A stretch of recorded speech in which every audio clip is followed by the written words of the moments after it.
สวัสดีครับอาจารย์ครับผม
Greetings, everybody.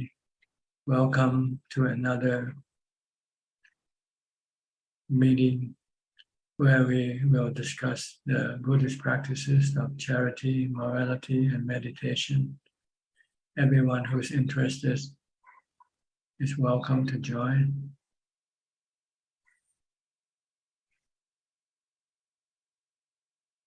I will start with Felicia Chan.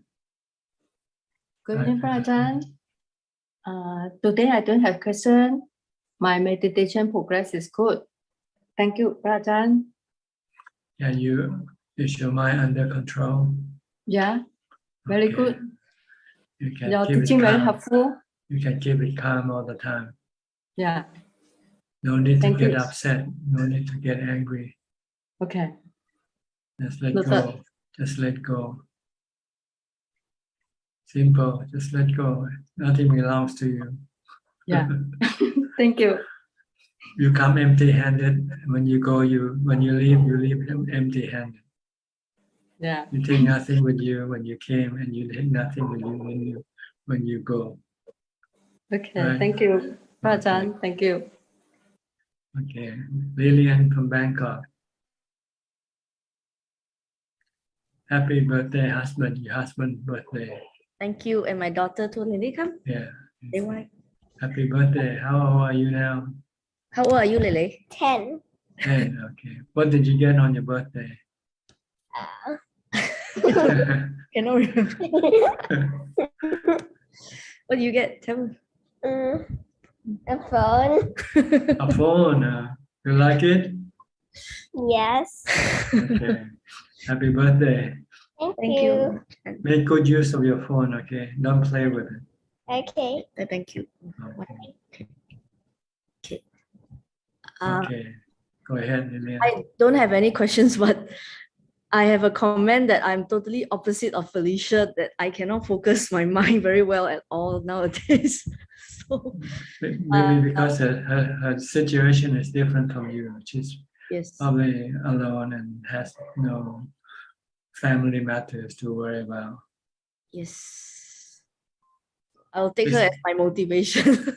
It's better to be alone if you want to practice Dhamma. Yep. If you still engage with people and things, it's very difficult. Yep. Really need to try a lot harder. Yeah, you have to keep reminding yourself.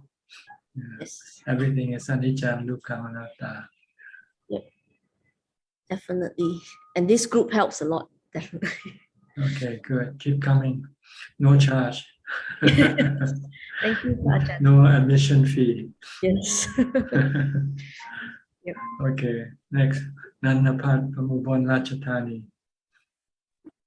นมัสการค่ะท่านอาจารย์ I don't have any question. Happy to listening in ค่ะท่านอาจารย์ Thank you ค่ะ Okay, Gokseng from Singapore. Yeah, great. Yeah, Ajahn, I have no questions at the moment. Thank you. Professor Kenneth from Switzerland. Has university started yet? Yes, Ajahn, good afternoon. This is the fourth week.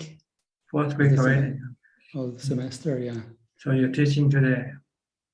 I have something about later on today, but the teaching is not as much as it used to be, so I have quite a bit more time, so it's good.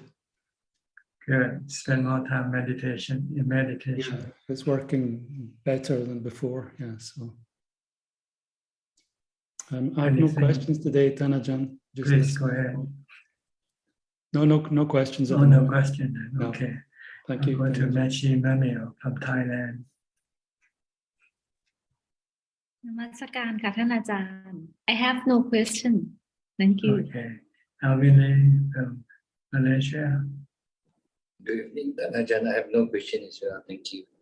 Yokbe from New York. Good evening, Ajaan. Go ahead. I can hear you okay. Yeah, I have two questions. One for my friend, right? She want to ask, how come in our Malaysia country, the people pass away, they have to using the money paper or even so many things to pray with the dead people. The people can visit those things or not? No, we just believe it's not true. The only thing that you can send them the merit you make from charity. Okay. That's the real money for them. They use the merit as money in the spiritual world. You cannot take dollars or ringgit with you when you leave this world. You have to take merit, bunya with you. Yeah, there's probably the also the people doing the business, they doing so many things, the iPhone, iPad, something like that, yeah. Yeah, just believe. You just follow whatever the trend is. Mercedes-Benz, sometimes they have Mercedes-Benz and Cadillacs. But it's just belief. It's just it's just ritual. It has no any substance. You don't need to do it. The best way to help people who departed from this world is to share the merit you make from your charity. Okay. And one more question for me. Because I living in New York for almost 40 years already. The New York's nighttime is every day is like a rush hour. Because I could maintain my mind and even my work is making more slowly come like that. How to separate yourself from New York? Go someplace else. Or stay at home, stay inside the house, don't go outside. Only go out when you really have to. And do meditation. This is all. Yeah, that's all. Nothing else I can do. Yes. How's the migrant problem? I heard you have a lot of busing the migrant from Texas to New York. It's every single day the people very badly, even because I need to transport their attention to my working day. Yes. And there's no way to stop them from busing all the migrants to New York. Yeah, no, yeah. So the good way, the next month I will go with Vanessa Chan to Bangkok. That's only happy that the month that. Okay. Maybe you can come visit me when you come to Bangkok. I have to ask my friend Vanessa Chan. She's the leader for me. I see. Okay. Okay, thank you. Okay, no problem. Okay, thank you for your time. Belinda from Singapore.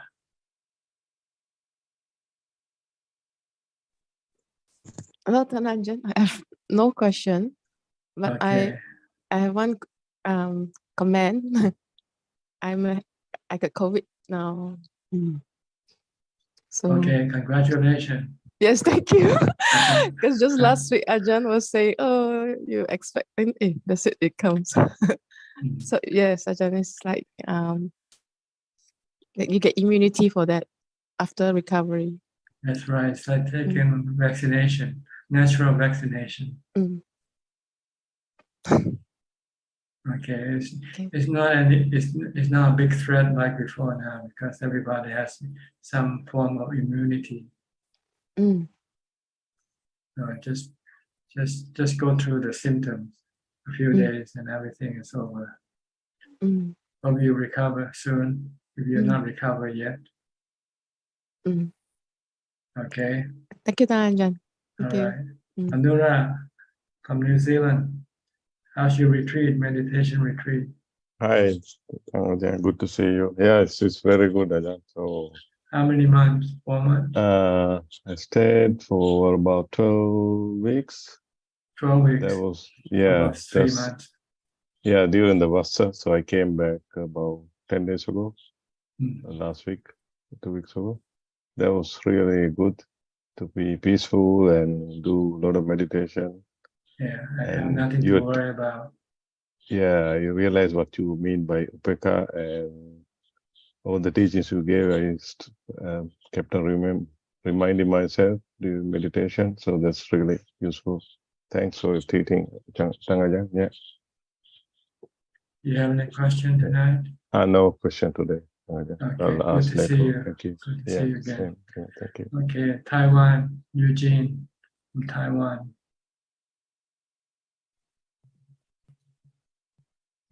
Good evening, Ajahn. I have a question. On Sundays, Dharma in English, one Dharma friend ask you, can he use a mantra Ajaan Suchart become methods to do the mindfulness meditation? Then you answers. He said, if he use Ajaan Suchart to do the meditation, can he have more connection with you? You say no. Even you chanting Putto, you cannot connect with Buddha. I think this answer is very good. But I'm wondering if we chanting Putto, maybe we will have some seed or some habitual put our consciousness, and the next life we will become a Buddhism. And if we chanting the Jesus Christ, maybe we will rebirth to a country has this belief or religion. Is it correct? Not necessarily. Yeah, it's just a word for you to use to calm your mind with, that's all. You will take this with you in your future life and continue this practice. But it doesn't mean that you will follow Christianity or anything like that. Because the word itself doesn't explain to you what Christianity is anyway, right? So it's just a word just to you use to distract, to pull your mind away from other thoughts, to keep your mind calm, that's all. So if you use death, it doesn't mean that next life you will die when you're born, right? Yes. Okay. And the next question is, when I do the metta practice, you taught before we should let it be. Anyone want to do anything, we just let them do what they want. But I think in my practice, if I let other people to do what they want, sometimes will appear more problem. Then I have to spend more time to fix it. So should I continue my habit to control everything, handle everything, and help myself, also help other people, because it can save more time to let me do the practice? You do what you can, and what you cannot do, then you just leave it alone. Okay. Then the third question is, I read the Holy Disciples story about the Shariputra and Moggallana, and many different writers. So some says when they pass away, get into nirvanas. Buddha no cry, no have other emotions. And some writers says when Shariputra and Moggallana pass away, Buddha cried because they are the big support for the Sangha. Which one is correct? Because sometimes Buddha never cry. Buddha never cry. Buddha have no emotion, no attachment. Arahant will cry because the joyfulness about the Dhamma, but Buddha will not, right? Same, Buddha and Arahant are the same. No emotion, no defilement, no attachment. But can cry? Maybe tear of joy. Okay, I see. But not tear of sadness, not tear of suffering.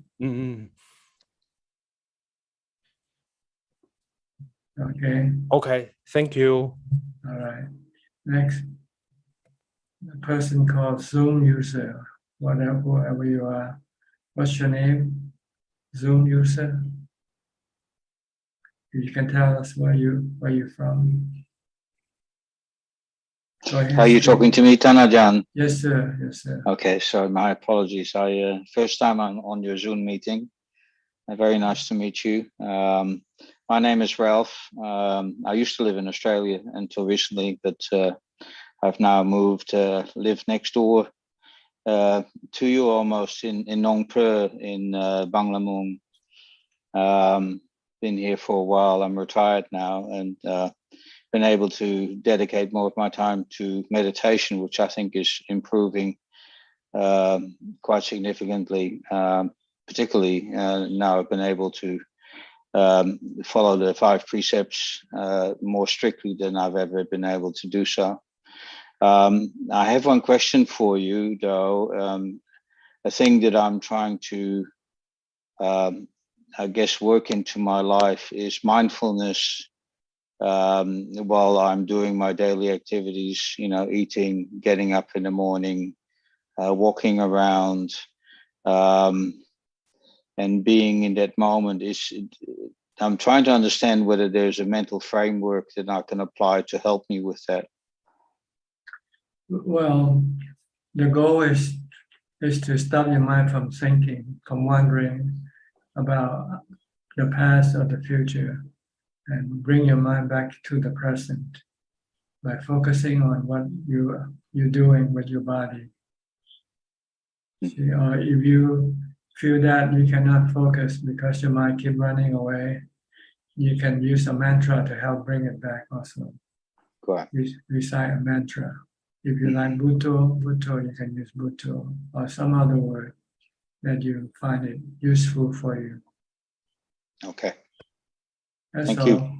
The goal is to stop thinking, to take control of your thought. Your mind is like a monkey. It likes to think all the time. So you have to use mindfulness to force it to stop thinking. Only think when you really have to. If not, just use a mantra or try to stick with what you're doing with your body. Walking, standing, sitting, eating, whatever you do with your body, just keep watching your body. And your mind cannot run away and think about other things. If it does, you might use a mantra to help you bring it back. Thank you. Okay. I hope you will enjoy our meeting here. Okay. Let me go to Sajal Ka from Maryland, USA, Silver Spring. Good morning from here, Ajaan, and just enjoying your teaching, and I'm trying to put it to use as much as possible. And thank you for your teaching. I have no questions tonight. Okay. Gary from Singapore. Gary? Good evening, Ajaan. No questions for me. Just listening in. Thank you. Okay. Willie, Mechi Willie from Indonesia. Good evening, Ajaan. I also don't have any questions. Thank you. Okay. Diana from Wales. Hello, Ajaan. I have maybe three questions. The first question is there any teaching about cremation or burial when we die? Well, according to the Buddha, when he died, he instructed his body to be cremated after 7 days of giving people the time to pay respect. And he told them his body should be cremated. And after the cremation, then the bones left behind will be distributed to different rulers of that time for them to put in a pagoda for paying respect and for remembrance. So that's the Buddhist tradition following from the example of the Buddha. But before that, in India, during the Buddha's time, when people die, they just take the body and wrap it in the cemetery without doing anything. Just wrap the body in cloth and leave the body rot. Then after that, the monks go and collect the cloth that wrapped around the corpses and then take it to make the robe for themselves to wear. And some monks used to collect material for making robes by going to some cemetery. Wow. Oh, thank you. Second question. I was reading in the Forest Leaves book about, he was talking about when people die, if they don't get to understand pain, they take the easy option when they die, rather than the book, just to avoid the pain, and they don't get to where they should do. And I wondered if you could explain that. Well, see, pain is one of the problems that every mind has to encounter and know how to solve this problem properly. But for people without the proper instruction, they would want to avoid or run away from the pain if they can. And this doesn't solve the problem, because in your next life, you'll run into the same problem again. Every time you have birth with a body, that body will produce painful feelings for you to experience. And most people just rely on some other thing to cope with this painful feeling. Like nowadays, medication, right? But the medication has side effects and had addiction problem. So the true way, the way the Buddha discovered is that the way to deal with pain is to understand the nature of pain and then accept it, and then you cannot run away from it. Just face it with equanimity. You need a tool. You need to practice meditation and have a strong mind with equanimity, meaning the mind can remain undisturbed by the pain of the body. See? So if you can meditate and enter into jhana, your mind will start to develop equanimity. And when you come out of meditation of jhana, you still maintain some equanimity for you to be able to handle the pain, the physical pain when it appears. And with the help of wisdom that teaches you that painful feeling is just another natural phenomena that you have to meet as long as you have a body. And you cannot run away from it. You cannot get rid of it because it's a natural phenomenon like the rain and the wind, for instance. You have to learn to live with it, like you live with the weather. Once you have this equanimity and wisdom to advise you how to deal with pain, then you just leave the pain alone and try to stay calm. And you'll find that the painful feeling is not that painful at all. The real pain is the stress created by your mind, by aversion or by your desire to get rid of the pain, which you cannot do. This is the real pain that we can get rid of. the stress in the mind. But we cannot get rid of the pain of the body. So we should try not to take painkillers and Right. do like the monks do. Use the Dhamma medicine, which is equanimity. Do a lot of meditation, mindfulness. When you feel irritated, you feel stressful because your body is painful, keep reciting a mantra. If you can meditate, go and meditate. This will be the way to deal with pain. And eventually you will be able to live with the pain without without any need for any pain medication, painkillers, for instance. In the book, he said that we make a choice when we die, and if we are just making the choice to avoid pain, we miss out on the choice. That's right, because this is an opportunity for you to transcend the pain. You know the technique, how to deal with it. But without the teaching of the Buddha, we would not know how to deal with pain. So people would use medication or whatever, or sometimes killing themselves just to get rid of the pain. But they only solve the problem temporarily, because they'll come back next life and have the same problem again. But once you solve this problem, then it's over once and for all. Even if you have to come back in your next life, if you hadn't reached the highest level of enlightenment, you will not be disturbed by the painful feeling of the body. So we've learned something then. Oh yes. It can make you become enlightened, reach the first level of enlightenment. The first level of enlightenment, you have to pass the test of pain and death. Right. If you can do that, then in your next life, you will not be afraid of death or pain. I see. I understand. Last question. My daughter has had a baby 2 months early. He's doing really well, and obviously I'm helping with practical things. But is there anything I can do by thinking positive thoughts about them, or is it all only practical things I can do?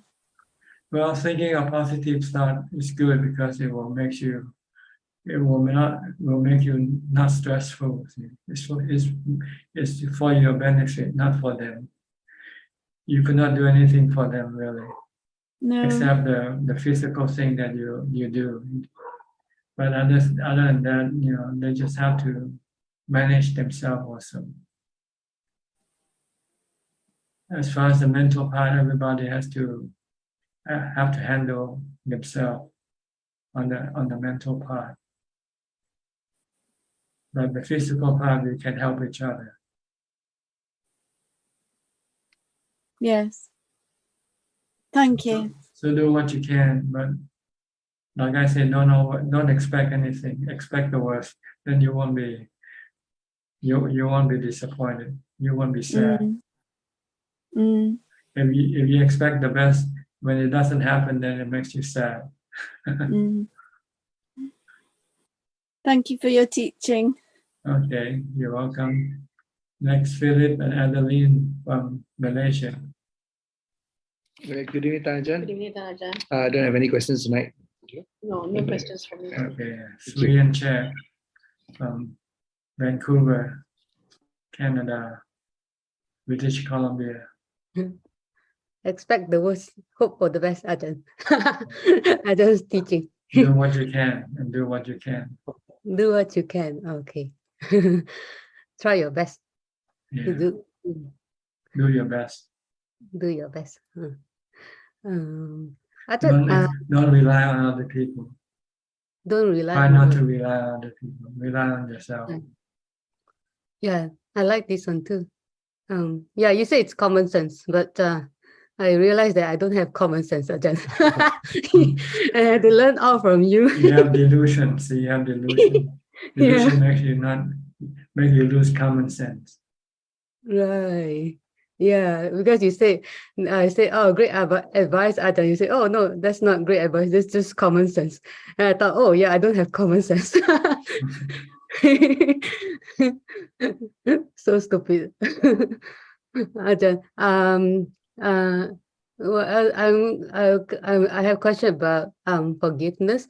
Like, is this the correct way to think? Like I just learned this from the sutta that the Buddha said, like, if somebody scold you, you say, oh, at least they didn't hit me. But if they hit you, you say, oh, at least they didn't stab me or something. And then if they stab you, I say, oh, at least they didn't kill me. But if they kill you, you say, oh yeah, I'm gonna die anyway, right? So like if like somebody do you wrong, is that the way you forgive? Like you say, like if people like hurt you and you say, well, at least they didn't like hurt me physically or something like that. Like, is that how you forgive people? That's one way of doing it if you can do it. It's just to tell yourself not to do anything. Not to expect anything, not to anything better. Expect the worst. Like this, come back to the word expect. Okay. They don't like you. Well, that's better than saying something bad about me. So it's the same principle. Not expecting anything from anybody. Yeah. Oh, yeah. So that's the way to forgive people. But forgive is really, and you have to look at another point also. When you forgive, you're the one who benefit from your forgiveness, not the person that you forgive. You know that? Because when you don't forgive, you're angry, and you cannot go to bed, cannot go to sleep. Yeah. But once you forgive, you feel easy, and you forget about the problem, and you can go to sleep easily. So you're the one who benefit from your own forgiveness, not the other person. The other person don't know whether you forgive them or not, right? Yeah, they don't know. But you know you're angry or you're not angry. See? And the way to stop your anger is to forgive. That's all. That's the real reason for forgiveness. What the Buddha said, that was not about forgiveness. It's about when you're faced with difficult people, how you deal with them. If they don't like you, say, well, at least they don't say anything bad to you. Okay. And if they say anything bad to you, well, at least they don't hit you.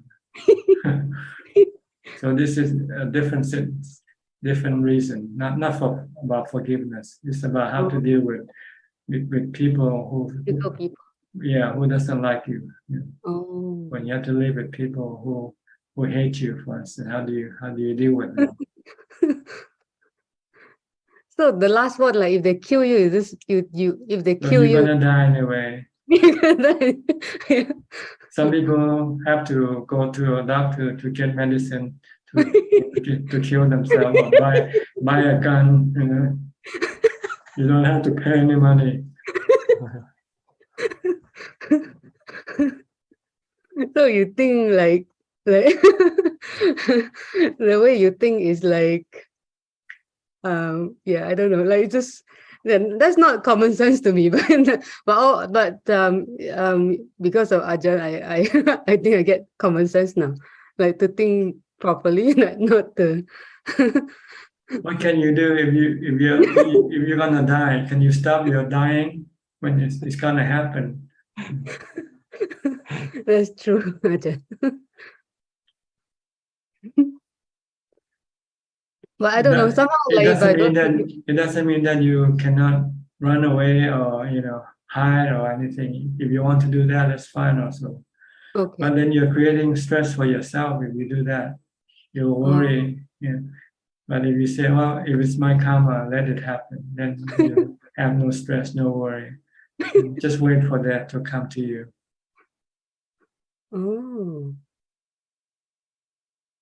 Never thought of it that way. So That's what if the Venerable Mokkallana, oh, he died, he was killed, I think, from the yeah. story. And he said if he run away today, they'll come after him tomorrow anyway. Yeah, yeah. So he just decided to stop running and just face the consequence. Oh, But his mind is not disturbed. He's already had let go of his attachment to his body long time ago. And he's just been waiting for years for these things to happen. So what's the point of running away from it? yeah. Maybe in the past he did something to that person or killed somebody. Now it's time for him to be killed, that's all. And he accepts that. But his mind is not disturbed, it's not troubled by the death of his body. He had already passed the test. He already passed the test of death. So death to him doesn't mean anything. Living or dying to him is equal. Because he has no attachment for anything in this world anyway. And living just because the body still lives, that's why he lives. If the body stops living, then he disconnects from the body, that's all.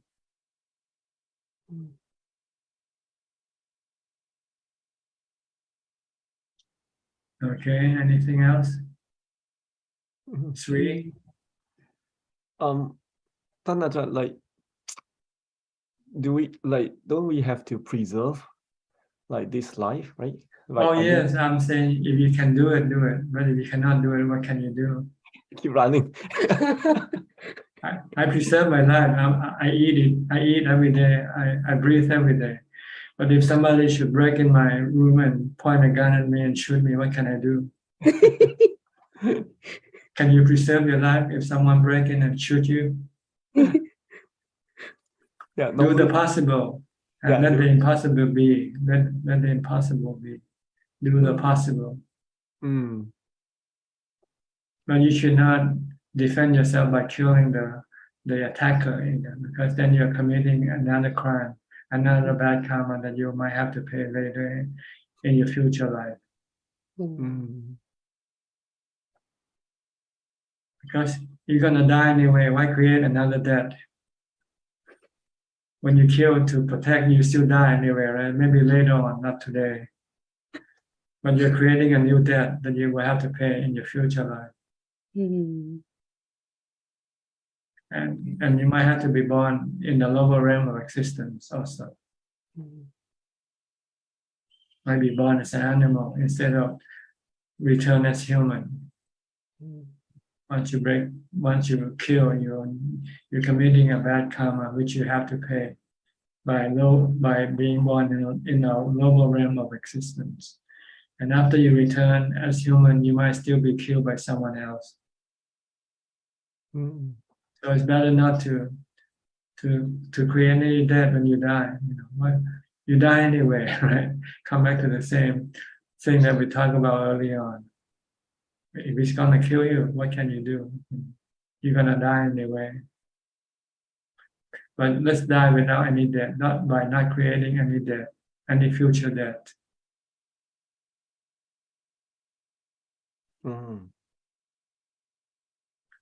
Okay. In the Q&A last Friday, somebody asked you that if there's somebody suicide, you said they'll go to hell.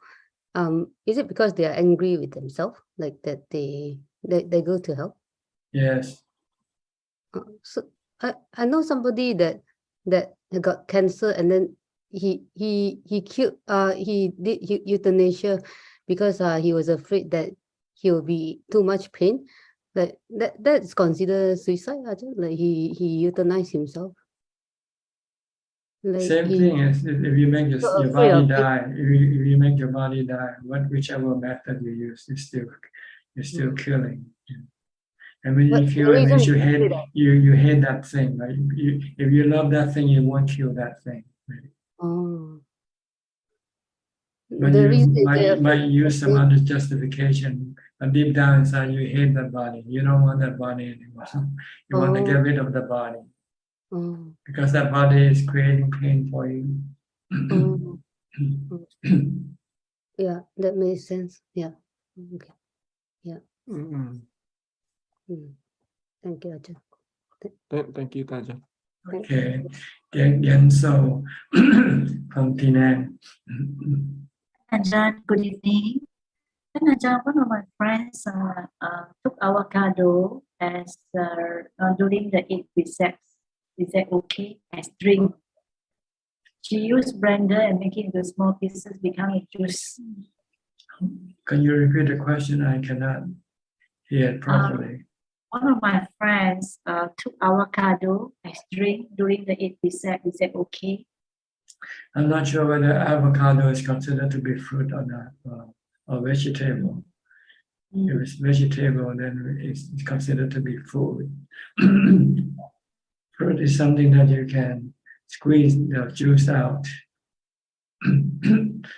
She used blender, so I know blender is not the way to squeeze the juice out. You are just you're just chopping up the fruit, the thing. So it depends on how you define avocado, whether it's fruit or whether it's vegetable. Okay. If it's fruit, then if it's not bigger than the size of your palm, then you can use it, the juice from that fruit for drink in the afternoon, after the meal, after midday. But actually what the body needs is not the avocado juice, really. The body just needs water. Why don't you just tell us to drink water? Better. It's your defilement that wants the taste of the avocado. Okay, I will inform her, Ajahn. Yeah, thank you. Yeah. This will solve the problem. Yeah. Just drink water in the after the meal, after midday. Just drink water when you're thirsty. Forget about everything else. Very simple. I also fast. I also keep this precept. Keeping this precept is to stop your mind from enjoying the thing that you drink or eat. See? So this is sensual pleasure. So you don't want to indulge in sensual pleasure. So you keep the 8 precepts, the 6, the not eating or not drinking after midday. So your body actually just needs the water. It doesn't need the juice, the taste or the smell of the juice. It just needs water. Okay, I will inform her. Yeah, thank you. Yeah. Okay. Juan Liman from Malaysia. Ajahn, yeah, I realize without mindfulness and knowing, although the mind is relatively quiet, it can be absorbed in that stagnant state. But to maintain a continuity of mindfulness needs a great effort. So can a lay person develop continuity mindfulness from morning until night, or only those who has attained sainthood? Well, each individual has different ability in developing or maintaining mindfulness. If you have done a lot in the past, then it will be easy for you to do now. It doesn't matter whether you're a lay person or a monk. Yeah. Lots of monks cannot maintain mindfulness, just like lay people. Just being a monk, it just means it gives you more opportunity to develop mindfulness. That's all. Because you don't have to engage with people or business or anything like that. So that gives you a better opportunity to develop mindfulness. But if you don't have past mindfulness, you'll find it difficult. You'll be struggling like just when you're a lay person. But you can overcome this by persistence, exertion, by keep pushing yourself to be mindful. And to You be have to mindful. keep trying. You have to keep trying, try. Don't give up. So the methods we can use is to be mindful of the body movements, anything to do with the body from gross until subtle, and also we can chant a mantra. As far as the body, just what the action of the body, not gross or subtle, just the action. Walking, standing, sitting, eating, running, whatever you do, just focus on that action. Just knowing what is happening. Yeah, just watch. If you don't have to think, that's better. But some work will require that you have to think about the work, then you have to think. But otherwise, if you don't have to think, like boiling water, you don't have to do much thinking, right? You just put the water in the kettle and then put it on the stove. But if you have to do some accounting, then you have to think. No, I don't have a job that I need to think. I just do tuition to one student only. I don't need much thinking. That's why I feel that I'm so stagnant. My mind is so absorbed in that stagnant state and not mindful. Yeah, not thinking. What do you mean by stagnant? That means it's like not thinking much when I'm not really need to think. Well, that's good. You want your mind to stop thinking. It's not considered stagnant in the practice. You want to stop thinking, but you're still mindful of what you do. But I'm not noting every activities that I'm doing. That means not mindful. You have to watch every activity. You don't have to know. Just watch. Just know what you're doing. I don't have to say I'm doing this now. Just watch. No. Just know what you're doing. When you're walking, just watch your steps. Yeah. When you brush your teeth, just watch your hand and brushing the teeth. You don't have to know and say, I'm brushing my teeth, I'm brushing my teeth. You don't have to do that. Okay. Okay, I understand. Thank you, Ajahn. Okay. Christine Coe from Penang. Good evening, Long Po. Today I don't have question, but my family have question. Can I read for you? Yes, please. Go ahead. Yeah. They have two questions. For the first one, they asking, kindly advise what is the best donation for Sankadana? Is it money, food, or medicine, or robes? Everything is good. But sometimes they have so much of something, then they don't have enough of something else. This is something you have to ask the monastery themselves. What do you really need? Don't be shy. You can tell us. They may say, oh, we need to pay electricity. We have lots of bills we have to pay. And they would need money. See? But for them to say they need money, they might be accused of being greedy for money. Yeah. Because sometimes they have more food, more than they can use, more roof than they can use. But they don't have enough money to pay for the temple expenses or repair and things like that you don't see. Yes, sir. For second question, they are asking, when we give dana to monks, can provide money and say this is money for medicine fund, or is it better to provide physical medicine for monks? I think provide money as medical fund is easier and convenient for monks to pay their medical expenditure and medicine. Is it right? Well, you can do both ways, or you can give the money and tell the monk this is for the medicine. If the monk should need some medicine, then he can use it for buying the medicine. Or if you know the monk use a particular type of medicine, then you can buy that particular type. Because medicine are so many, right? You don't know which medicine a monk might be using or not using. if you buy medicine, you might buy something that he cannot use anyway, so it will be useless for him. So if we do not know which type of medicine is suitable to the Sangha or entire Sangha group or that temple, so is it better for us to donate money? It is good, and it can be what you call it can be either a blessing or a curse. Money depends on the people who accept the money.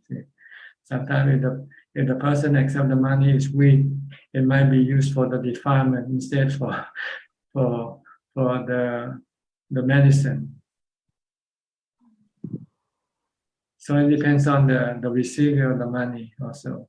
That's why the Buddha at first prohibited monks to receive money. Yeah. But then later on, due to some reason that monks might need to buy some special medicine or some other special need, then the Buddha allowed monks to receive money. But he said that the monks themselves cannot keep the money themselves. The money has to be kept by a trusted person. And when the monk needs something, then he can tell the trusted person to go buy it for him, not he himself go buy. Because if you give money and the monk can, nowadays there are different temples and they follow different rules. Some temples allow monks to keep money and carry money with them and buy things by themselves. And some temples don't allow monks to do that. So if a monk is weak, he might want to buy a new iPhone or go to Singapore, to visit his friends in Singapore. So he might use the money to pay for the trip and whatever. You give him the money. So it can be both a blessing and a curse. So I don't know how to advise. It's up to you.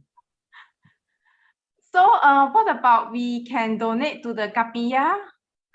Well, the temple has a central fund or the temple fund, but then it's only used for the temple business, the expenses business, not the personal business, not the personal expense of the monk.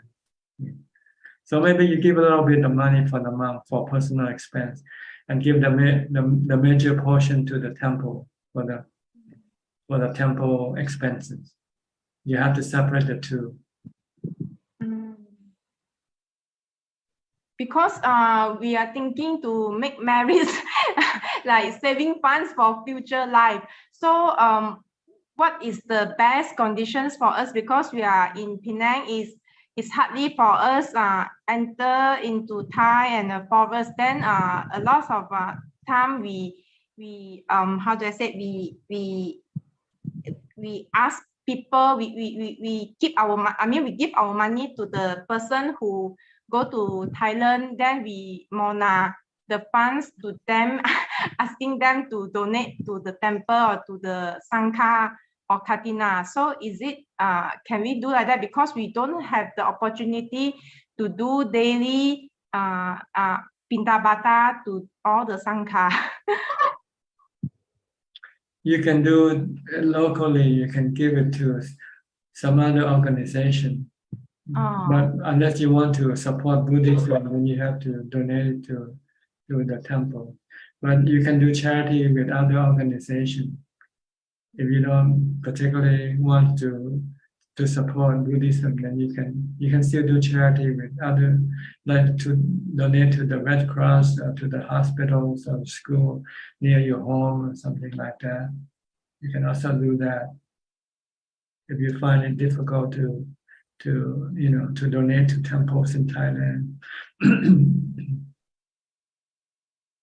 Okay, so is that the same merits if we donate ourselves or we mona people to carry the funds to the temple? That's same quality of the merit if we also feel very happy? Yes, you get the same merit, but the beneficiary might get or might not get. It depends on the person who to transfer the money for you. Because you don't know, right, whether the person will transfer the money to the monastery or not. Maybe halfway gone. But you just have to trust that person. True enough. Yeah. Okay, enough of this. Yeah. So maybe I still donate ourselves, but thank you, Long Po, thank you. Okay. Okay, Evie, next from Indonesia. You also from Medan, Evie? Yeah, Ajahn. Medan. True. Well, yeah. Hey, Ajahn, you can know. I never write I'm from Medan. But I heard you said from Medan once before, I think. Oh, Ajahn has a very, how I say, very remember all the things. Some memory, some no. Sometimes I forget. Memory. What I owe people, I usually forget. What people owe me, I always remember. It's good. Ajahn can remember me. Is the remember is the part from Sati, Ajahn? It's Sanya, one of the four Namakanda. Sanya, perception or memory. So the sensual pleasure who always make us very happy, is that also apart from Sankara? The sensory comes to the Vijnana. The sensual pleasure. It comes to Vijnana, and then it's perceived by Sanya, and then it produces Vedana, good feeling or bad feeling. Once you know what type of sensual object you are experiencing. If it's good, you have good feeling. If it's bad, you have bad feeling. And every time when I see people eating and give the reaction, oh, this is delicious, it's just the part of sensual pleasure. And if we enjoy the sensual pleasure, like eating delicious food, can it be the hindrance for a person who is practitioner? Yes, when you meditate, you want to forget about all the sensual pleasures. If you think, then you start to have cravings for it. Then you cannot concentrate on your meditation practice. Then you start to go look for something in the refrigerator. When we meditate, it's impossible to think about the delicious food. But after we meditate, this is delicious. I want to go buy this food, that food. This is the hindrance also, Ajahn. Yes, because then you will keep going back to this thing. If you can stop this, then you can have more time to meditate. This is the consider from losing mindfulness. Losing mindfulness. Yes, when you lose mindfulness, then your defilement start to come into action, come into play. When you have mindfulness, your defilement cannot work. So it's hard to maintain it all day, Ajahn. From we get up. Yes, if you can, you can become enlightened already a long time ago. The reason why you are not enlightened because you cannot maintain mindfulness. Yeah, it's very, very hard to do. And Ajahn, I want to ask about what is different between contemplation and thinking. Same thing. You think or you contemplate. The purpose of contemplating or thinking is to study the nature of the body. So you contemplate on the nature of the body. Is it permanent or impermanent? Is it belong to you or doesn't belong to you? So this is what you want to teach your mind. to teach your mind the truth of the body. The body is not permanent. It's changing all the time, and it will become something else later on.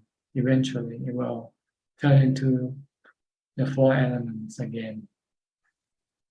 So this is something you want to contemplate or study.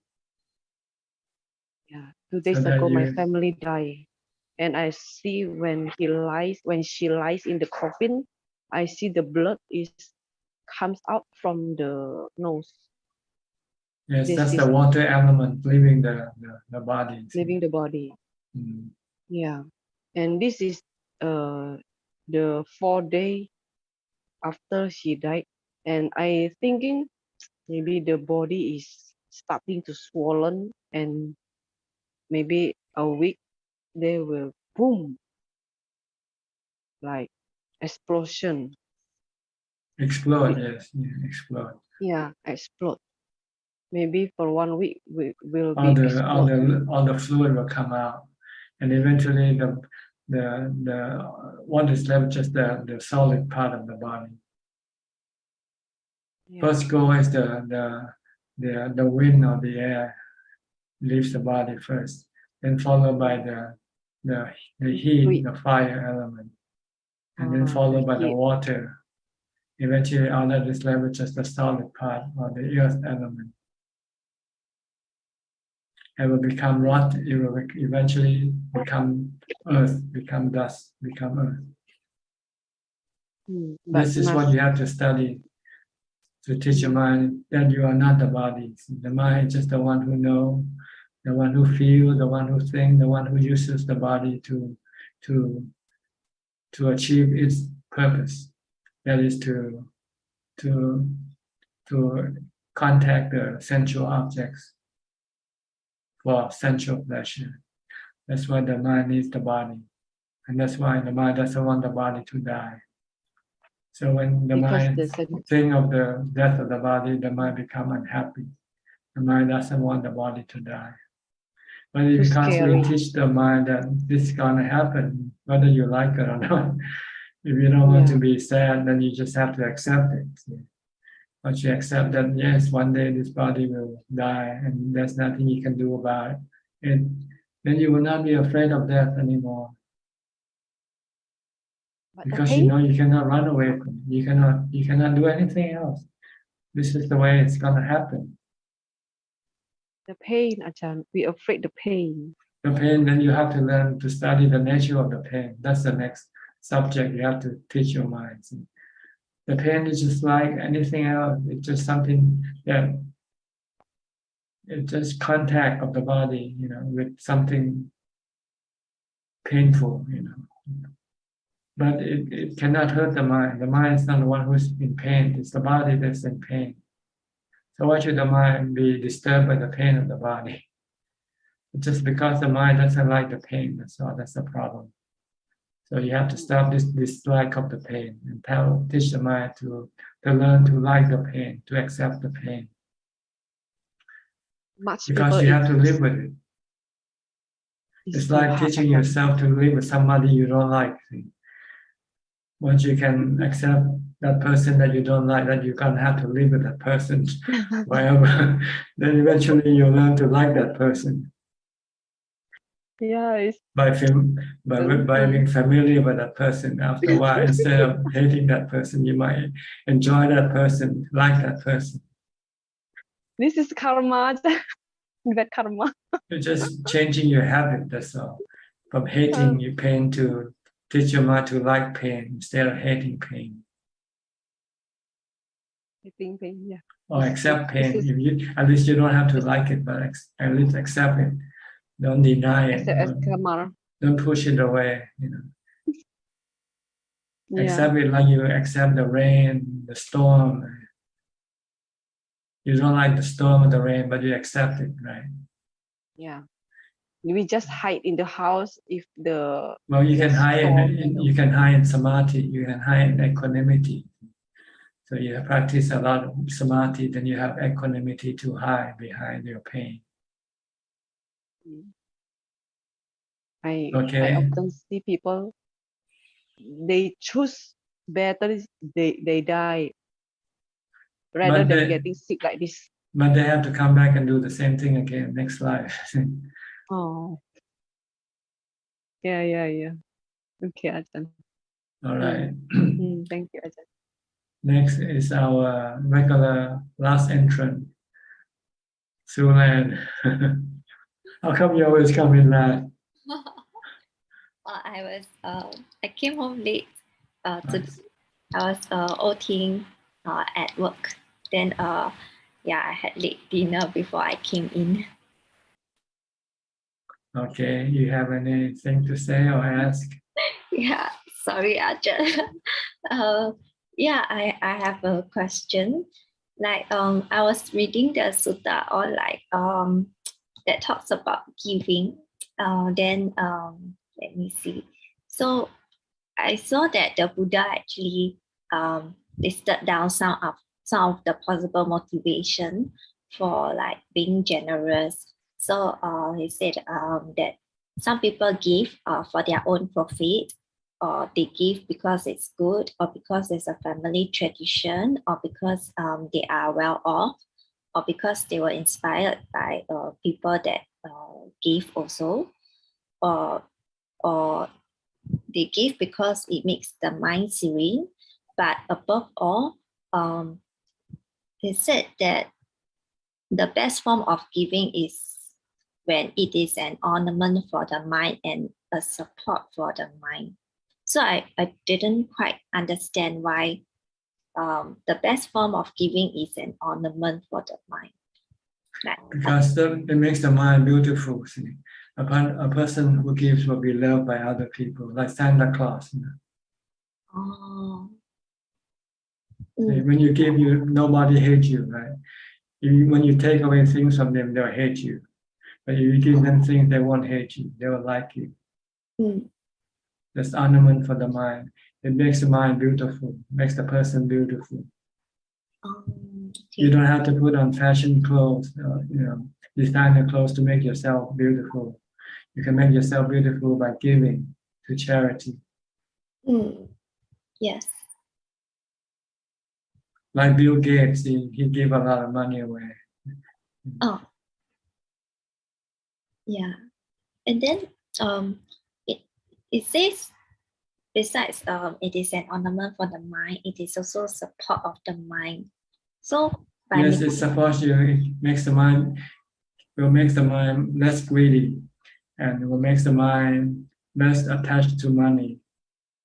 Oh, okay.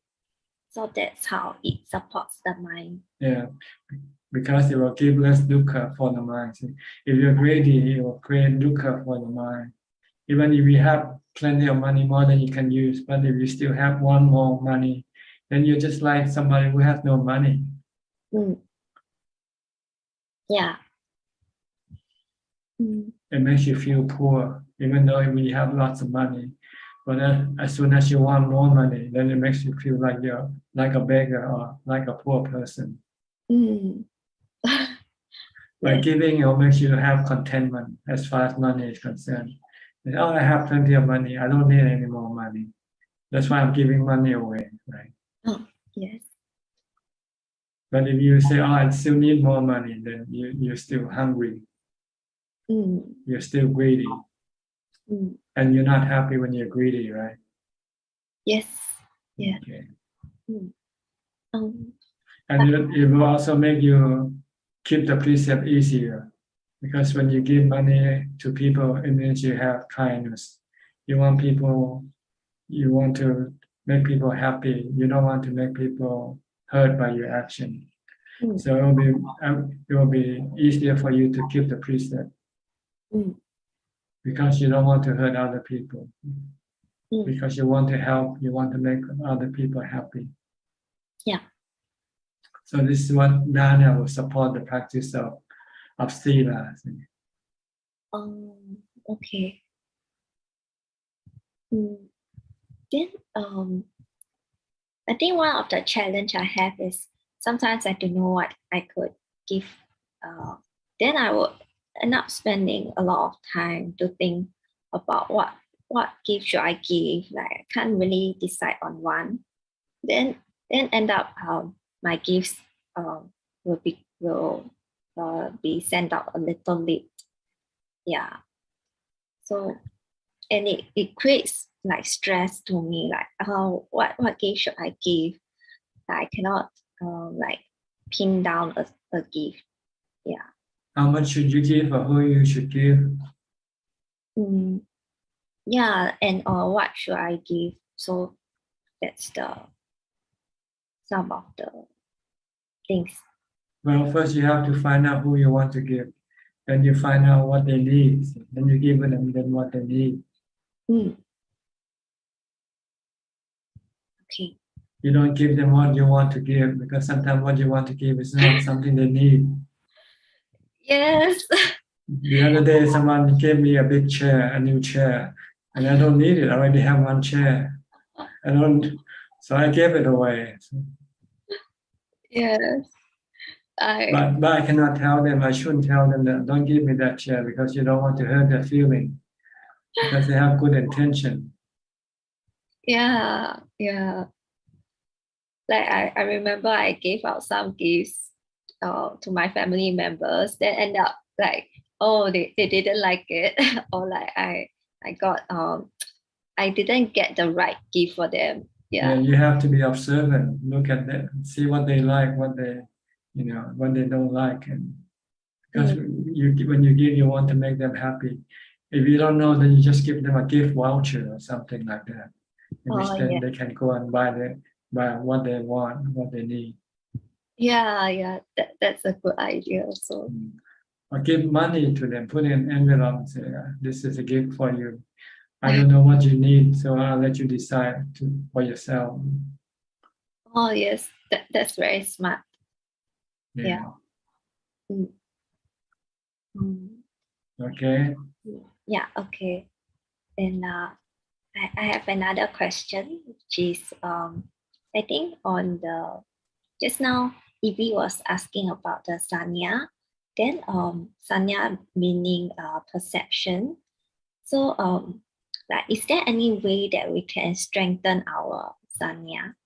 Yes, we have to change our sanya, because our sanya is delusional sanya, not real, not about the truth. It's about delusion. We think of people, the body of people as man, woman, instead of thinking of them as being the four elements, for instance. So you have to change your perception of things. You tend to look at things as conducive to your happiness. But in fact, everything that you see is not conducive to your happiness. Everything is dukkha. Because they change, they will come to an end one day. And when that happens, they will give you dukkha, suffering, sadness. Yeah. So this is our goal in Buddhism, is to change our perception of things. By using the wisdom of the Buddha, the three characteristics of wisdom, and the Four Noble Truths. This is how we reinforce and change the good sanya. Right now we have the bad sanya, the sanya that create dukkha for us all the time. Oh yes. Yeah. And like I sometimes don't even realize that I'm having a delusional sanya because it seems so right. Yeah, when you think your body is you, that's already delusional sanya. Yeah. The Buddha said the body is not you. The body is just the four elements. It doesn't belong to anybody. It just comes from the four elements, and it will return to the four elements one day. Yes. This is what you have to change your perception. And maintain that new perception all the time, but keep constantly thinking about it. Okay. Then in terms of memory, should we actually try to strengthen our memory? Only on the essential memory, who you are, what's your name, where your house is and things like this. You have to don't forget this thing, because if you forget, then it can be a problem for you. So constantly remind yourself, how much money you have, where you live, and what you have to do, and all these things. This is something you have to constantly remind yourself of. But you don't have to remember what you eat yesterday or what you did yesterday. It's not important anymore. Just remember what you need to know, what you have to know. What you don't need to know, then you don't have to worry about it. Okay. Yeah. Yeah, because I'm thinking like if we are being forgetful, then would that be like as a Buddhist, should we actually try to be trained towards having a strong memory? Well, you do. Like if you forget today's Tuesday, if you forget, if you think it's Sunday, then you won't go to work, right? Yes. But you constantly remind yourself, today is Tuesday, I have to go to work. Tomorrow is Wednesday. Yes. Okay, so you have to constantly remind yourself of what you need to do. Sometimes you forget, that's why you put in a memo, and then you check it from time to time, right? Check your calendar. When do I have appointment? What do I have to do? Yes. This is reinforcing your memories.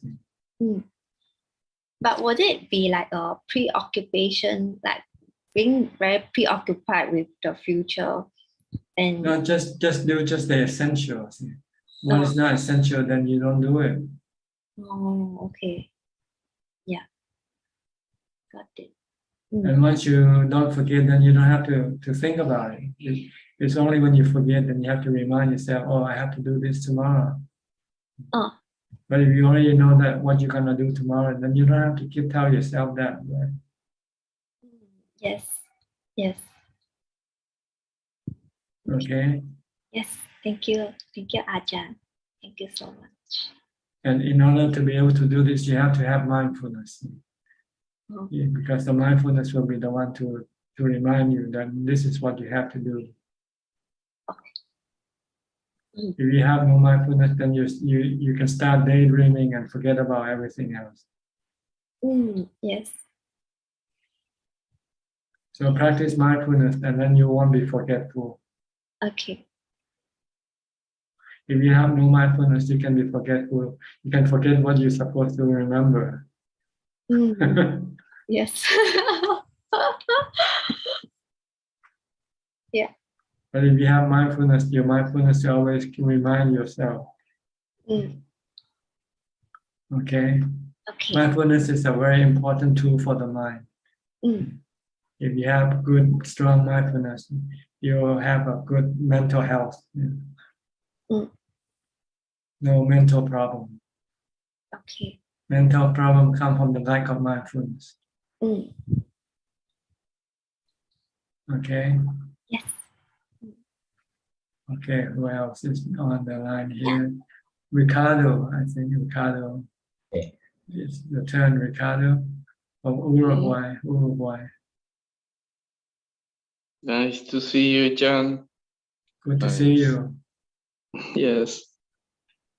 Right now, I'm very glad to see you, and I don't have questions, and I bought my ticket to Thailand on January, so hopefully I will see you. How long you plan to stay this time? 3-4 days. 3-4 days only. Oh yeah. Then you going someplace else or going back? No, going to stay somewhere else with my wife. In Thailand? Thailand, yes. Oh, yeah. Okay. I mean, how long you stay in Thailand? That's what I mean when I ask you that. 15 days about. That's all, huh? Yeah. Travel all the way here just to stay for 15 days. Is it worth it? My wife has to work I see. And Okay.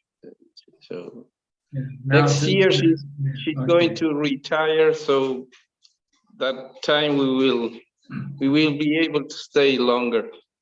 Okay. You plan to stay in monastery or you're in hotels?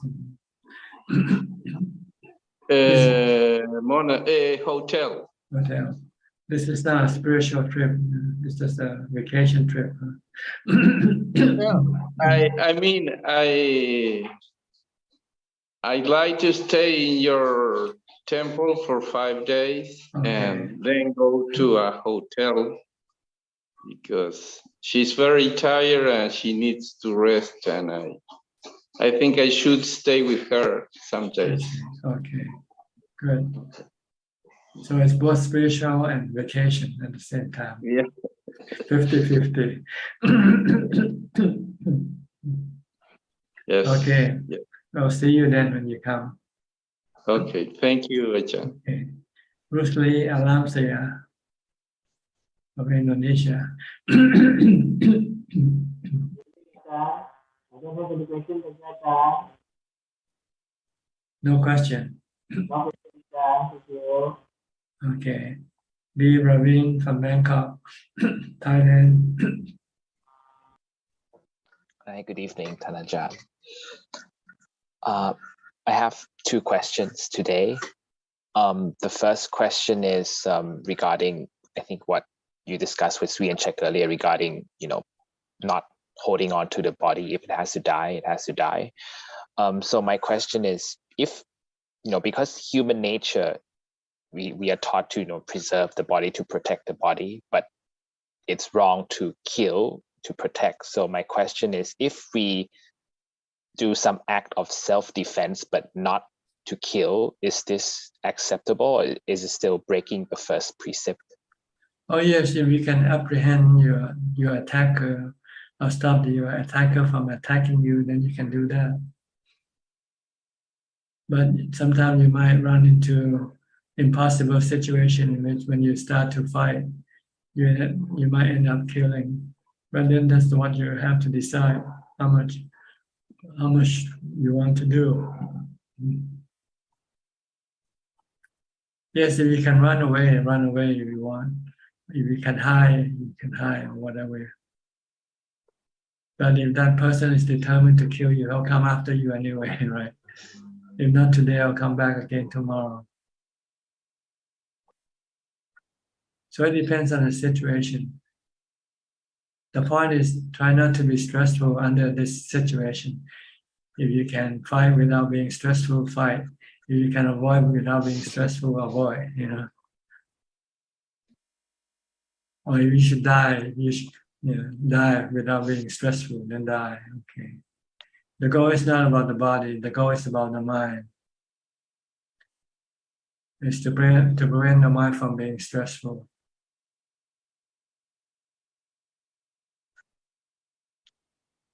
I mean, I think the only regret would be, if I have to die, I won't have the chance to progress further on the path of Dharma. But that is a craving, right? We shouldn't have that. Well, you can do it now.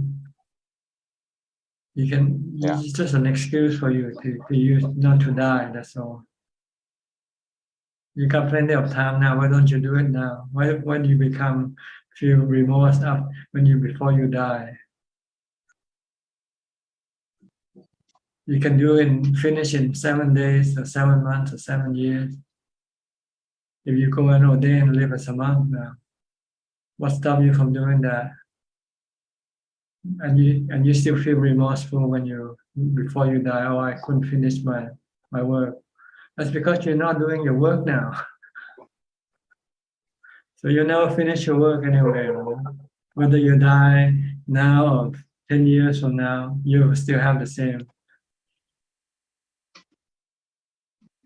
reason for not dying.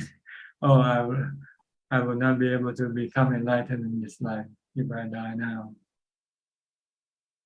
Well, you have the opportunity now to become enlightened. It's up to you. The Buddha said you can do it in 7 days, 7 years, 7 months, or 7 years.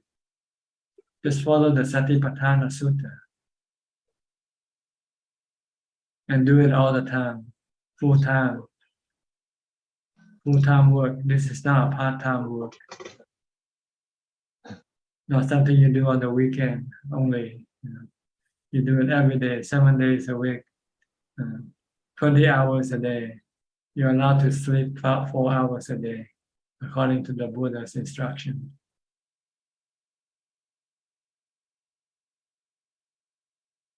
Yes, we have to live as if today is our last day, right? It's to have contemplation of death. It can come anytime, so we must not let it go to waste. That's right. Who knows what's going to happen tomorrow, right? Actually, that helps, Thanajan. Whenever I remind myself, have I done enough? And if I know I haven't, then I'll say, okay, I have to try harder. That kind of serves as motivation. The Buddha advised us that we should constantly thinking about the passing of the time. Time keep passing away, minute after minute. What are you doing now? Ask yourself this question. Are you practicing or not? This is what you should be asking yourself. Because you're not practicing, then you're wasting your precious time.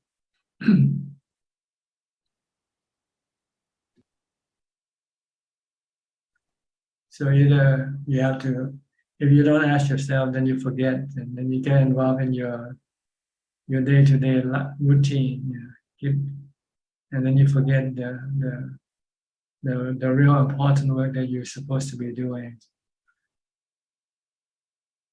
And then suddenly, when you get sick or death come knocking at your door and say, "Oh, I don't want to die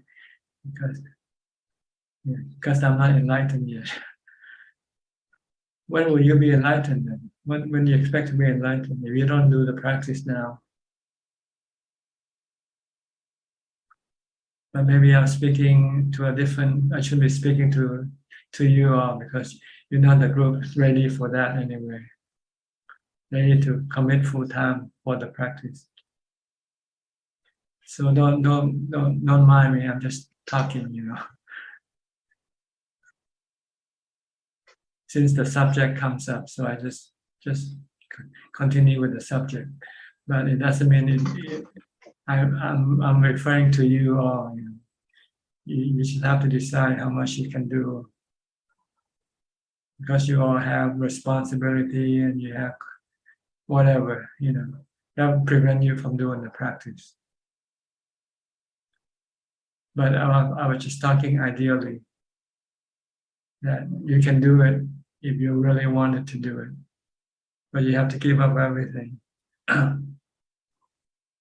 If you really want to become enlightened, bad enough, you can give up everything. But if not bad enough, then you won't be able to give it up.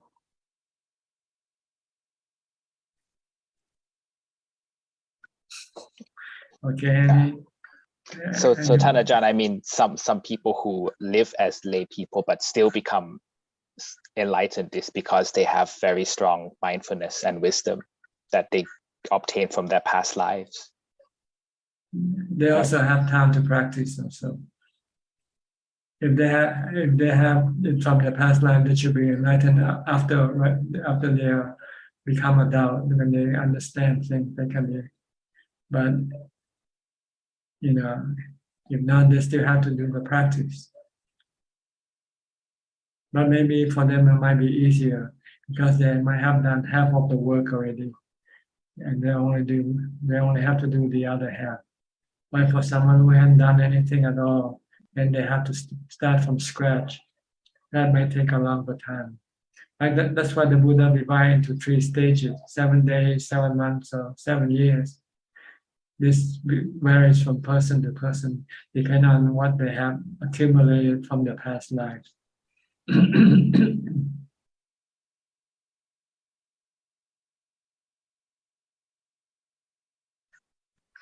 And this doesn't refer to whether you're a monk or a lay person. It means the amount of practice that you do. If you're a monk and you're not practicing, you'll be like a lay person who doesn't practice. But if you're a lay person and you practice and you do nothing else, then you're like a monk who practices all the time. It's the action that counts. It's not what you are, who you are. It's what you do. Yes, indeed. Okay. Yes. Anything else? Yeah. Just the second question, Thanachart, you mentioned that people who are partially enlightened, like Sotapannas, for example, if they were to die, they would not need the teaching of the Buddha, because in the next life they will be able to practice by themselves. So do I understand correctly? This means they will be born at a time where there is Buddhism available, so they can continue their practice into Nibbana? See, you don't know where you're going to be born next time, whether there'll be Buddhism or not. See? But once you know the path, you don't need anybody to guide you anymore. See?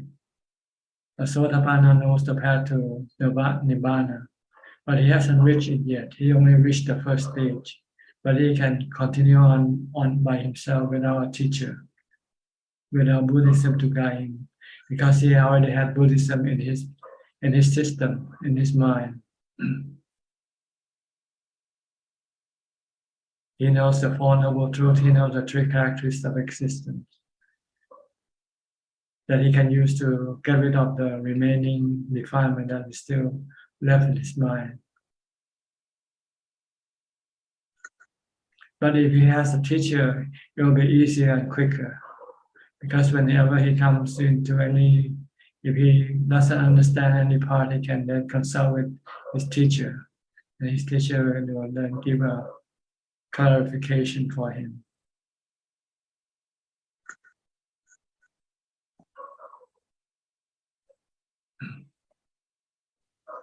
So it's all in the mind. It doesn't matter about what body we take, where we are born. If it's instilled already, it will never go away. It will stay That's right. with us. Once you have the Four Noble Truths instilled in your mind, it will never leave the mind. It will not be forgotten. So this is one of the rare instances of something that is permanent. It stays with you permanently. It will not disappear. That's right. That's why Unlike jhana. That's why you remain a Sotapanna forever. You don't come back as an ordinary person anymore. You only go up. You don't come back down. Once you reach the supramundane level, the Lokuttara Dhamma, that level we call the supramundane. But if you're on the mundane level of samadhi, then you can still lose samadhi.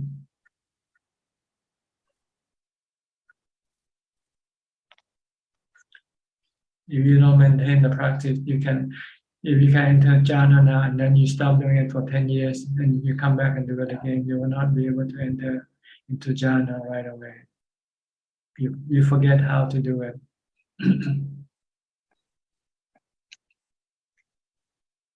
But you cannot forget how to be a Sotapanna, because it's wisdom. You cannot unlearn something, right? Once you learn it, you know it.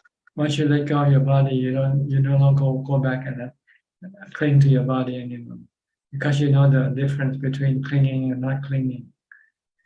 When you cling, you have stress. When you don't cling, you don't have any stress, and we don't want stress, right? So we don't cling. That's all.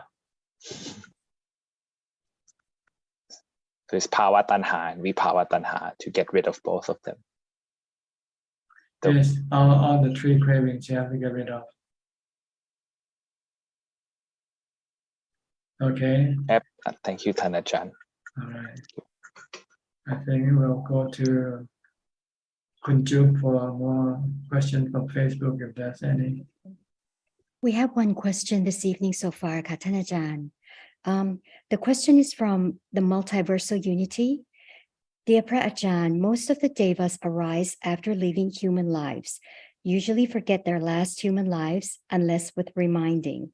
Is my understanding correct, and why is this so? I don't know. I'm not a deva. I won't be able to explain to you.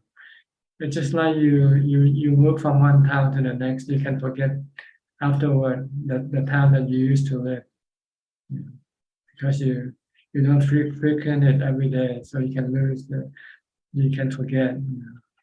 If you're not used to repeat, doing things repeatedly, you can forget. Memory can be lost after a certain period of time. If you don't have any reinforcement. If you don't see a person for a while, next time you see that person, you might forget the name of that person. That's all for this evening so far, Ka. Okay, we have some more time left. So if anybody would like to, okay, Taiwan, Eugene first. Eugene from Taiwan. Ajaan, can I ask a question? If all for monk, traditional dancing and the music, is it allowed? Pardon me, can you repeat the question? Because some supporter invites monk to have a lunch. At that situation, can they offer the traditional dancing and the music at the same time in that ceremony? If you're Buddhist, you understand that this is not something proper to do when you invite monks to your house. You want to make the house like a temple. You don't want to.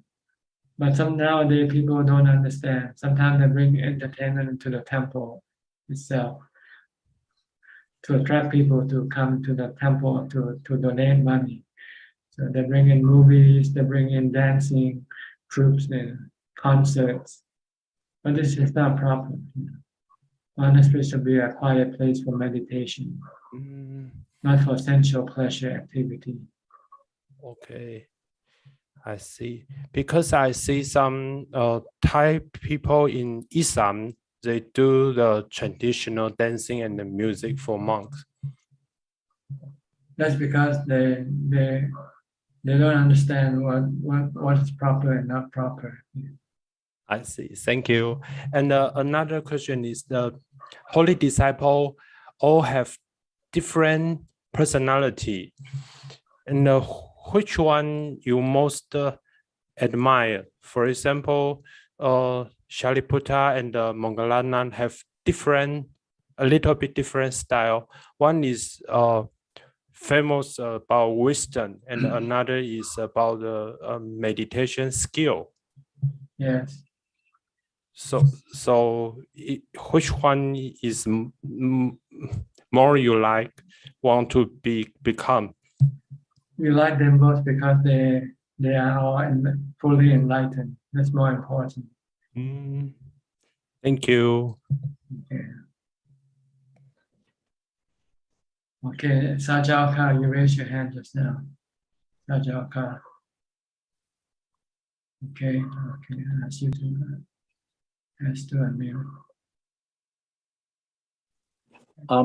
Okay, go ahead. Okay. Can you hear me? Yes, perfectly. Yeah. So since there's a little bit of time left, I'm just kind of giving some feedback on the discussion that we have, for example, from Diana's question and more recently on Ravin's question that was raised, and it connects back to forgiveness and metta, and this also reminds me when I read this particular sutta. This is from translation, an example, and it saw, and there it kind of, when you read that, it kind of brings you immediately the words of Jesus Christ, that when he was crucified, that I mean, we learn from the history. I'm not a Christian myself. That Father, forgive them; they don't know what they are doing. And if you read this sutta, this simile of the two-handed saw, and it connects back to Rabin's questions about this thing when he's being attacked, whether he will have time, he may not have time left to practice, and as whether he can go on defense. But if you read this sutta, you will see that the metta to infinity being talked about Lord Buddha, and actually instructing the monks, in fact, about these things, and that means he's somebody almost like tearing apart, like Jesus Christ being crucified live, and he's kind of forgiving and practicing metta. And so this is like a something.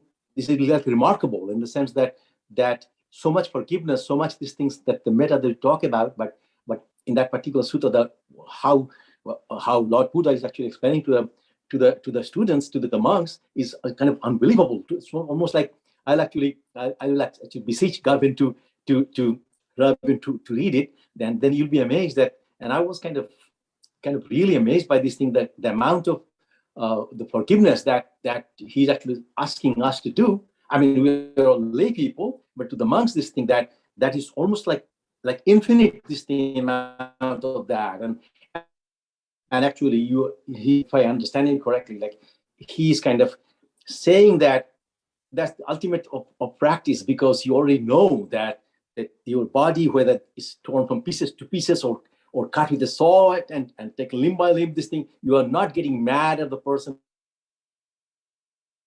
that, right? So that we already brought enlightenment. So again, coming back to Ravi's these things about that then of course he doesn't have to worry about it, because he's already enlightened. And so it's very interesting that the thought came to my mind, and I thought I'll take some time and to bring this up. And one last thing, I think we do have some time. So another practitioner from Silver Spring, who happens to be from Thailand and listened to the Zoom on the Thai side, actually brought a picture of Thanajan. I don't know whether you can see in the glare. And yes. That's the yes. And so I know you don't like sentimentalities, and you discourage us from even from the images of Lord Buddha. Keeping these things are not necessary, but this has sentimental values because the lady Hui actually visited you in person, and I'm not lucky enough, and I don't know whether I'll be lucky enough in my lifetime or not. But she visited you, and again, sentimentality, that this picture was touched by you, so which you usually don't do. But she maybe tricked you into doing that, or you just forgot about that. So you did touch these pictures, and I think, and she actually came and gave them to me. And I think the connections, the cycle is kind of very interestingly kind of completed. So that's all I have to say here. Thank you very much, Manajan. Okay, thank you for your comment. Next, I think, is Christine Goe. Okay, Christine Goe from Penang. Sorry, Long Po, just now came across to the practice. Long Po said either like 7 days, 7 weeks, 7 months, or 7 years to attain either like Sotapanna or achieve. If I'm not here wrong. So another my understanding was from the previous Dhamma, saying that if want to achieve Sotapan, if not mistaken, for the past parami, we have to practice for at least 1,000 asankhya, the formation of the world. So is it we need to have a good parami in order that we can have the good result, or if we really put 100% to practice so we can see the result? Say your past parami that you have established, it's not as valuable as the parami of meeting the Buddha. Even if we have accumulated a lot of past parami before, if you haven't run into the Buddha, you will need more time before you can become enlightened. But as soon as you meet the Buddha, the time that you need to become enlightened becomes shortened by the teaching of the Buddha. So if you have to become self-enlightened, you will have to continue on another millions of years before you can become enlightened by yourself. But once you come across the teaching of the Buddha, even if in your past life you haven't established any parami at all, you can do it now in this lifetime, because there's someone to guide you. There's a path, there's a map for you to follow. So don't worry about past parami. Just worry about now. What are you doing now? more important. Yeah. If you're not practicing, it's worse, then it's useless. Even if you meet the teaching of the Buddha, but you don't practice and you don't follow the map, you still sit in your home and not going out, go after the path. So keep practicing, then the time of your enlightenment becomes shorter and shorter. Ehi pasiko akaliko. Okay. Yes, sir. All right, Philip, I'm going to go a little bit quicker now. 15 minutes left. Tanajan, I have since we are on this since we are on this topic of giving dana and things like that, I have always this niggling question about giving dana. A lot of practitioners believe that by giving dana, they accumulate merits for future lives and things like that. I mean, isn't that a not a wise thing to do? Because when you're giving dana, you shouldn't be expecting anything. You shouldn't be expecting anything back. You are actually giving up in that moment to somebody which is needed. Because if you're expecting something back in the future, isn't that a trait? I mean, for me, from what this is not expecting. This is understanding the nature of giving. It's an action that produces result, whether you expect or not expect.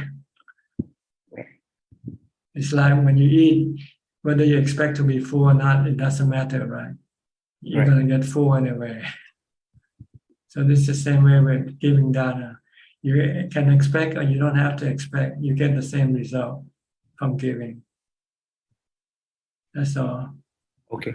What you're not supposed to expect is thank you from the person that you helped once. And this is not something you expect to get, because you can be disappointed. You can give somebody some money and they don't say thank you or anything like that. So in this sense, that yes, you don't expect anything from the receiver of your giving, but you can get, you will get what you get from your giving. This is whether you expect or not expect, you will get it. It's like eating. Giving is food for the mind. Actually, it's food for the mind. It makes the mind feel content and happy. Okay. Whether you expect to get it or not, you'll get that anyway. Okay. So it's like if sometimes when meditators go into meditation and they expect to get jhana, or they expect to do this, right, and it doesn't really work out, for them, and they get disappointed. That's because they're not meditating. See? Yeah. When you meditate, you have to forget about everything and only concentrate on your meditation. So in this instance, when you're giving dana, just give, right? That's right. You don't expect anything. Yes. From giving, especially from the people that you give to.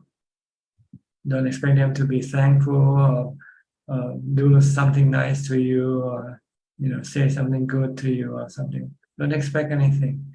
No, or even recognition. Some people like to give without being recognized. Because if you expect and if you don't get, then you become sad, disappointed. And this can interfere with the result of your giving, which is joy. So don't expect anything from the people who you give to. Once you have studied what they need and you feel that this is the right thing for you to do, just do it. And forget about what they do with what you give them.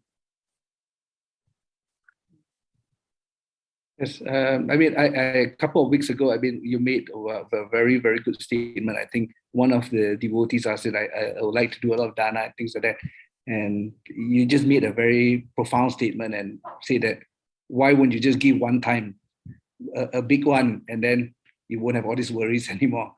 I think that stayed with me for, it's quite some time. It's for a few weeks already, don't have to trouble yourself so much. Just give one time big, or everything away, and give everything away. Then you don't have to worry about, giving anymore, because you have nothing else to give.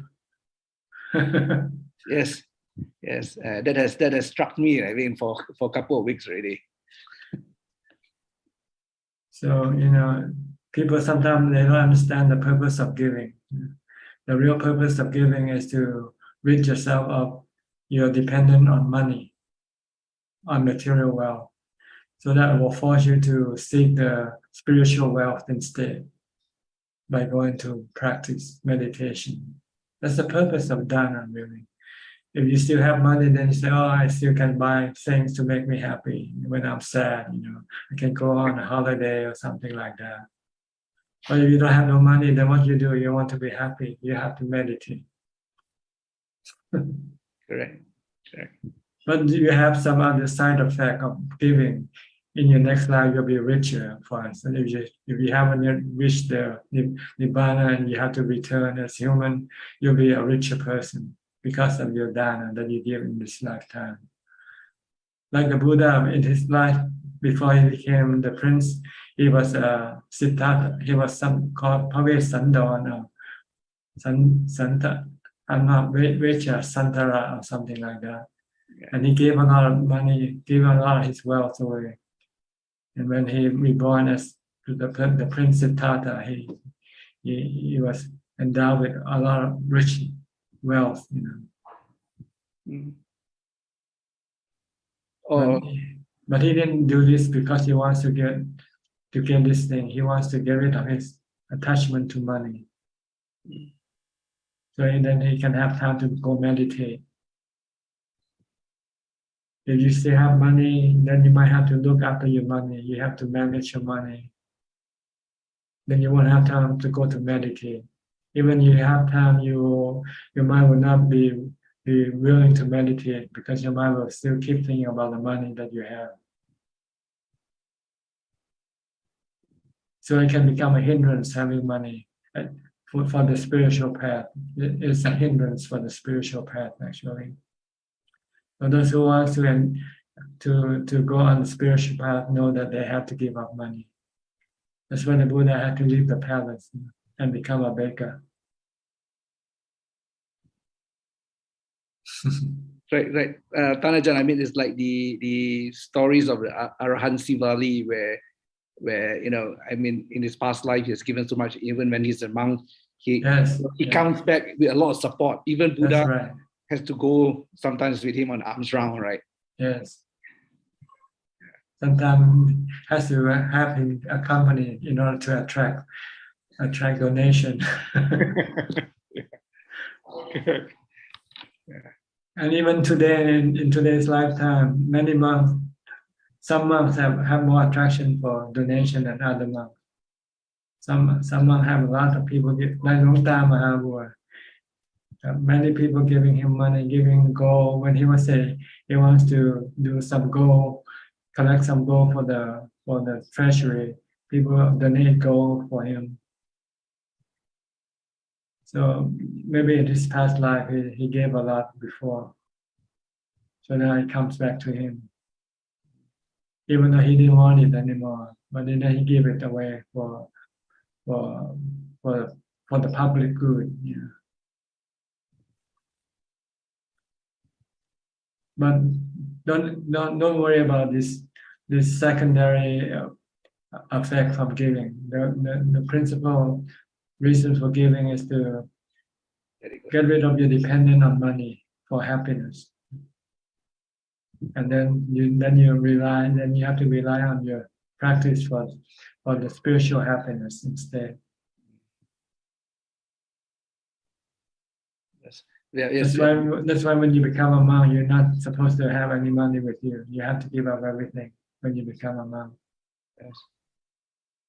But nowadays, people can still keep money in the bank because there's no such rule as to investigate whether you have given up all your money or not. And there are also people who just ordain temporarily, so you cannot really force them to give up all the money. Because ordination for them is not for the spiritual happiness. It's more for good luck or something else. They ordain for 1 month or 3 months. It's more for good luck, not for the spiritual happiness.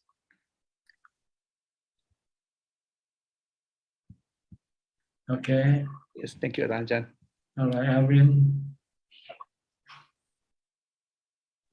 And relating to this topic of dana, I think in a way we have to give wisely as well, right, Tanajan, rather than giving to somebody which use the money inappropriately. Like for example, give to a beggar, they use the money to buy alcohol, or give to, I find out recently, give to an organization that said that they don't have enough donation, but they have the accumulated money,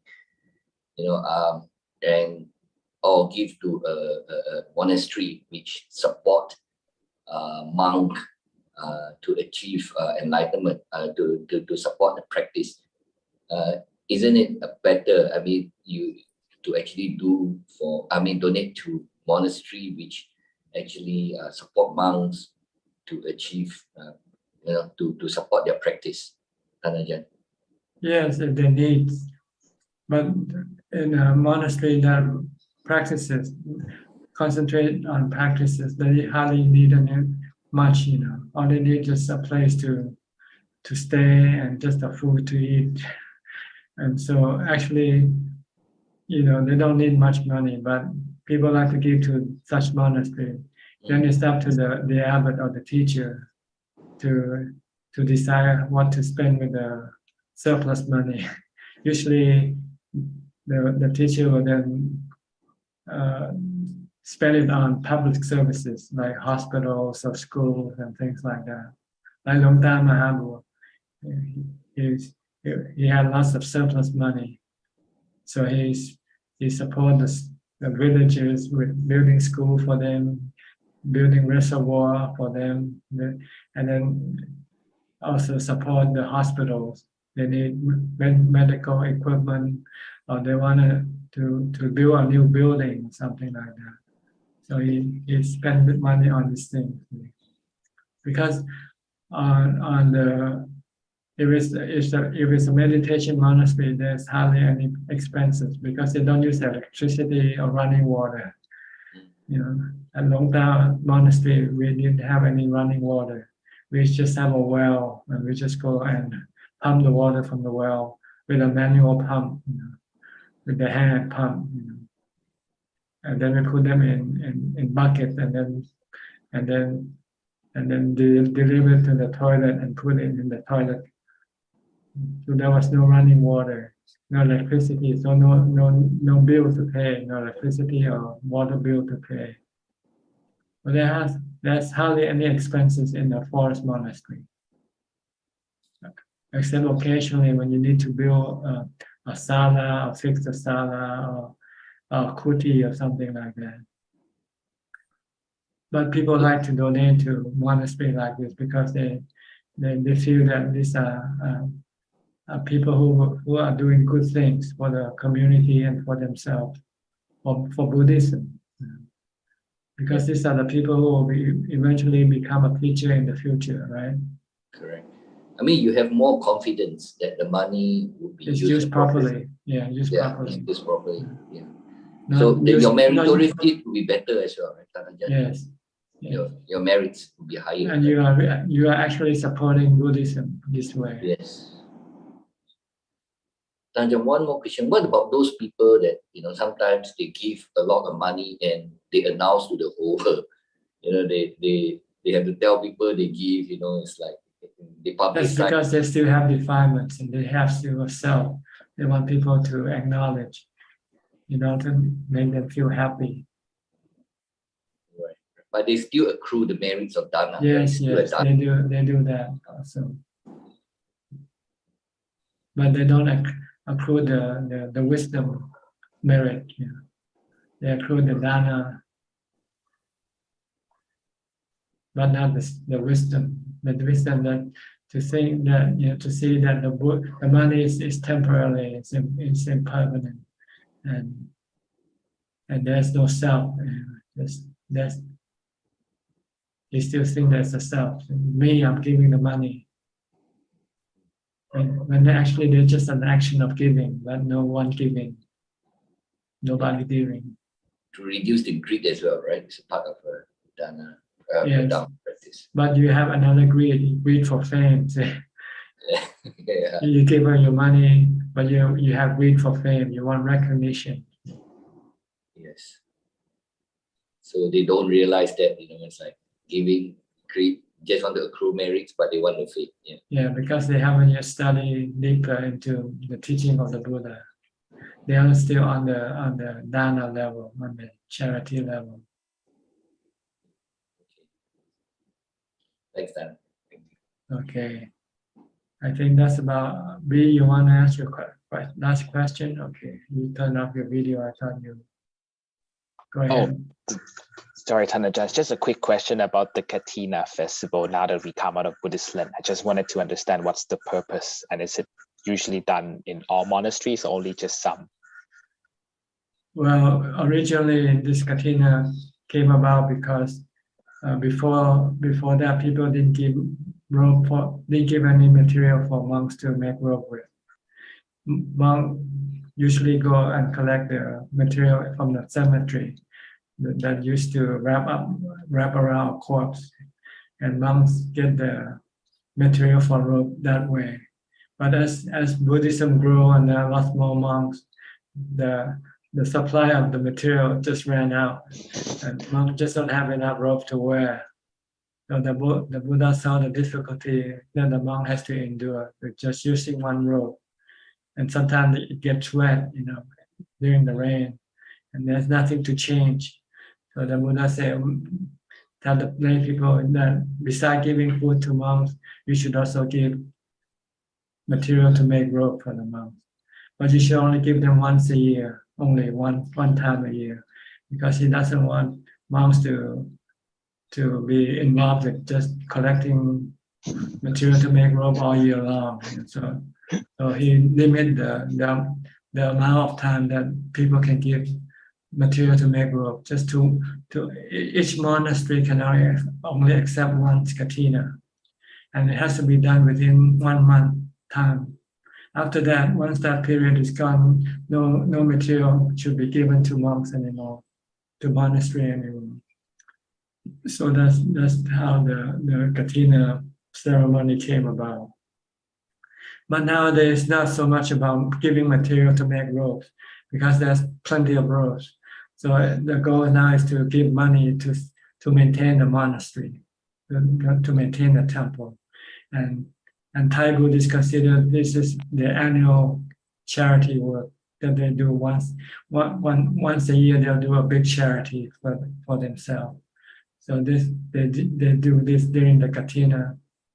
So during the Katina, they'll be giving some material to making rope, but the major giving is the money, the donation, because this is how the temple will be able to maintain the temple activities, because they have to pay the bills, and fix repair the buildings. So it's become a Thai Buddhist tradition to give a lot of money during the Katina.